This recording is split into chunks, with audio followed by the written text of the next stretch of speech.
Tapi Nabi katakan alaiha, yang menunjukkan bahwa yang pertama kali menerapkan sunnah Nabi yang mulia sallallahu alaihi wasallam, manusia yang paling paham sunnah Rasulullah sallam, mereka terapkan dalam hidup dan kehidupan mereka, dan mereka dakwakan para sahabat ridwanullah alaihim jami'an. Karena itu addu 'alaiha, tidak alaihima. Ini hikmah yang besar sekali, sehingga Ali bin Abi Thalib tidak tertipu dengan perkataan Khawarij yang membawakan ayat Al-Quran untuk memperkuat, mengkokohkan mazhabnya. Ali mengatakan kalimatu haqqin, yang kau bacakan, engkau bawakan adalah kalimat yang hak, Al-Quran Al-Karim, urida bihal batil. Oh, luar biasa ya. Ini luar biasa betul. Ini pemahaman yang sangat tinggi sekali. Karena al-khulafa ar-rasyidin al-mahdiyyin, di sini sering tertipunya kita. Saya orang bawakan ayat, bawakan hadis, tapi disesuaikan dengan pemahamannya, sehingga kita sangka mereka ayat Quran dan hadis haqqun.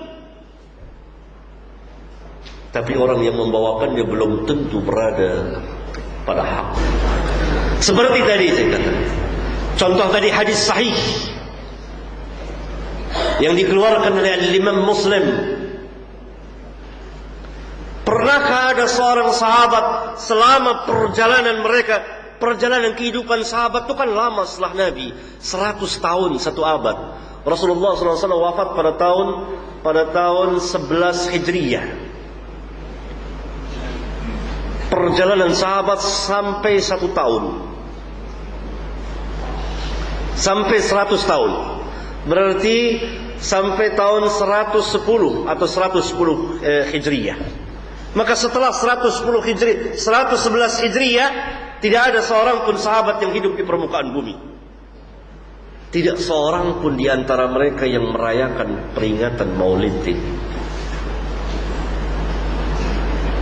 Berganti dengan masa tabi'in, berakhir pada tahun 170-an kurang lebih. Generasi ketiga datang, tabi'ut tabi'in. 3 generasi ini yang disebutkan oleh Nabi sebaik-baik umatku. Dalam hadis yang derajatnya bukan hanya sahih saja, sahih mutawatir, diriwayatkan oleh jamaah para sahabat, dikeluarkan oleh para a'immah ahlul hadis, ya Bukhari, Muslim, Abu Daud, Tirmidzi, Nasai, Ibnu Majah, Ahmad dan lain-lain, banyak sekali. Khairun nas qarni, sebaik-baik manusia yang hidup di zamanku. Thumma alladhina yalunahum, thumma alladhina yalunahum. Kemudian yang sesudah mereka, kemudian yang sesudah mereka.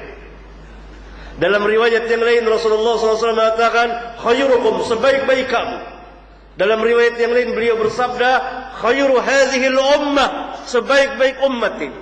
Dalam riwayat yang lain beliau SAW mengatakan yakni khairu ummati, sebaik-baik umatku qarni, yang hidup di zamanku, para sahabat.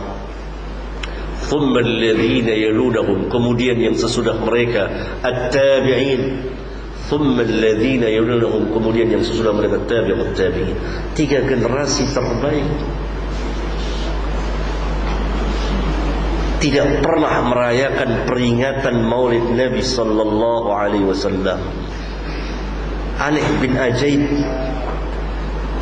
tampil pada abad ke-15. Orang membawakan hadis tadi, mengumumkan di atas mimbar atau dalam bentuk tulisan dengan lisan dan tulisan, mengatakan ini dalil untuk Maulid Nabi sallallahu alaihi wasallam. Ya subhanallah. Kalau kita mempergunakan dalil-dalil akliyah saja tanpa nakliyah, maka akan tertolak. Karena kalau saudara dihadapkan pertanyaan, manakah yang saudara akan ikuti? Sahabatkah atau orang ini? Tentu dengan cepat saudara akan jawab, saya sahabat. Itu dalilnya hadis, tetapi tidak berada di atas sunnah. Kenapa tidak berada di atas sunnah? Karena pemahamannya tidak sesuai dengan apa yang dipraktekkan, yang diajarkan dan dipraktekkan Nabi sallallahu alaihi wasallam, yang didakwakan oleh beliau dan diajarkan, dipraktekkan dan didakwakan oleh para sahabat ridwanullah alaihim jami'an, kemudian para tabi'in dan atba'ut tabi'in, termasuk a'immatul arba'ah. Karena itu selama 300 tahun, 50 tahun atau 60, 360 tidak pernah kenal maulid. Bagaimana kaum muslimin akan mengenal ajaran yang seperti itu, padahal tidak pernah diajarkan oleh Nabi yang mulia sallallahu alaihi wa ala alihi wasallam.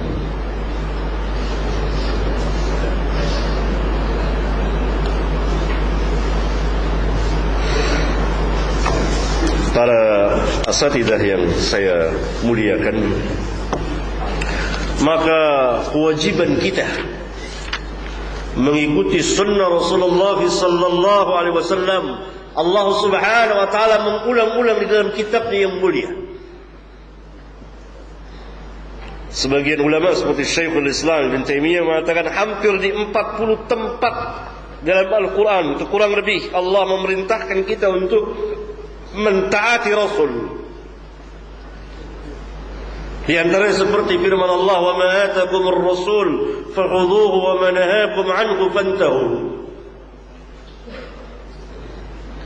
Apa yang Rasul berikan kepada kamu, terimalah, dan apa yang beliau cegah, tinggalkan. Apa yang beliau larang, tinggalkan.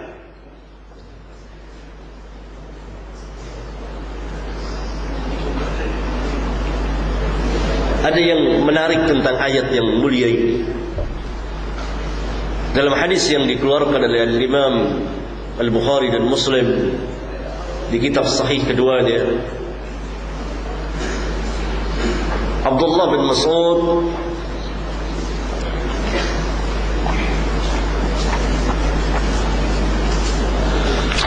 menceritakan sebuah hadis melaknat orang-orang wanita-wanita yang minta ditato. Jadi orang-orang yang mentato dan minta ditato, yang mencukur alisnya, yang mengkikir giginya, yang merubah-rubah ciptaan Allah Subhanahu wa taala, maka Allah melaknatnya. Rasulullah SAW melaknatnya.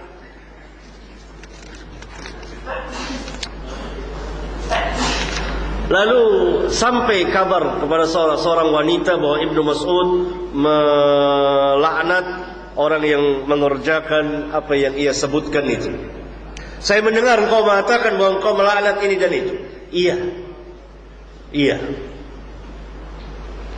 Kenapa aku tidak melaknatnya padahal dia termaktub dalam kitabullah? Wa huwa fi kitabillah. Lihat. Perhatikan baik-baik. Ibnu Mas'ud mengatakan wa huwa fi kitabillah, dia berada di kitabullah. Kalau saudara membuka lembaran ayat-ayat Al-Quran dari surat Al-Fatihah sampai surat An-Nas, apakah saudara dapati larangan mentato? Enggak. Larangan mencukur alis? Enggak. Larangan mengkikir gigi? Tidak. Secara lafaznya.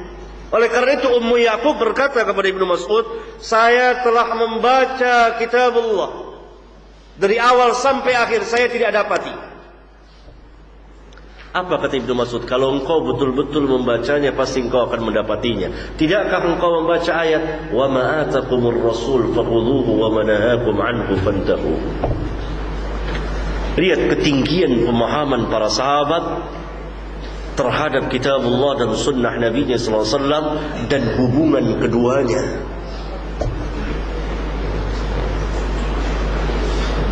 Abdullah bin Mas'ud, seorang sahabat besar, berdalil dengan ayat wa ma atakumur rasul fakhudhuhu wa ma nahakum anhu fantahu, untuk menerima seluruh hadis sahih yang datang secara terperinci, yang secara letterlocknya tidak ada dalam ayat Al-Quran. Karena ini termasuk sunnah Nabi sallallahu alaihi wasallam. Jadi para sahabat berpegang dengan keumuman dan kemutlakan ayat untuk menerima seluruh hadis yang datang secara terperinci, yang mengenai permasalahan yang tidak tersebut